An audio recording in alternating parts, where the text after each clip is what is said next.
En tant qu'opérateur de réseaux de télécommunications structurants et à importance vitale, Orange s'est naturellement depuis 10 ans préoccupé du risque de crise majeure que peut générer la montée de la Seine, bien sûr.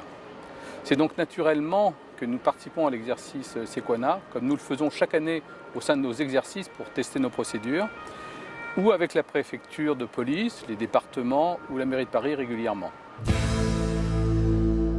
Le numérique est aujourd'hui au cœur de notre société, partout, pour les particuliers, mais surtout pour les entreprises. Il est indispensable à l'économie. L'identification des risques directs liés à l'inondation pour nos réseaux, pour nos centraux téléphoniques, pour nos bâtiments est donc primordial pour nous. Nous savons que le réseau cuivre sera particulièrement impacté par la montée de la Seine dans nos infrastructures. Contrairement au réseau fibre, il lui permettra rapidement, lors de la zone de décrue, d'offrir de nouveau du service à nos clients particuliers et professionnels.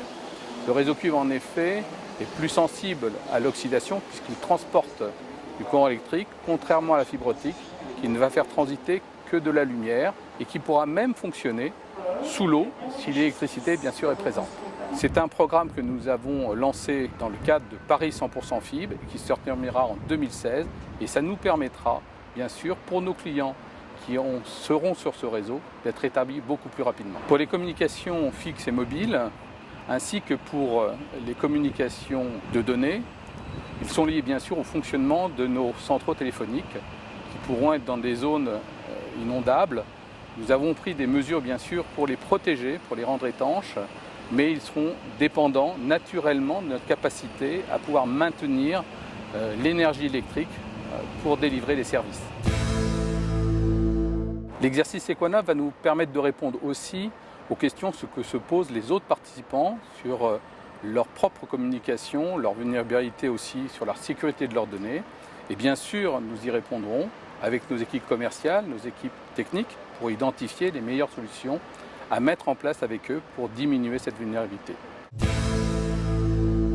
Pendant l'exercice Sequana, nous allons bien sûr mettre en place nos PC de crise de façon à répondre à toutes les questions que pourront se poser la préfecture de police et les participants, mais aussi pour nous préparer l'ensemble des procédures que nous avons mis en place pour protéger nos centraux téléphoniques, informer nos salariés et puis aussi tester la réactivité de nos fournisseurs.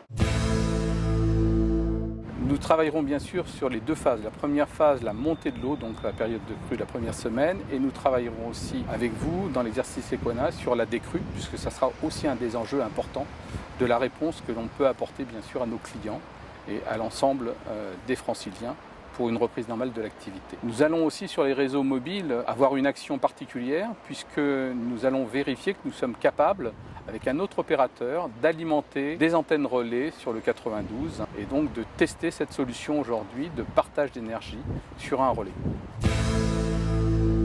C'est très important d'informer en amont et pendant la crise nos salariés. Donc nos services de communication vont bien sûr se mobiliser aussi pour apporter leur contribution à cet exercice.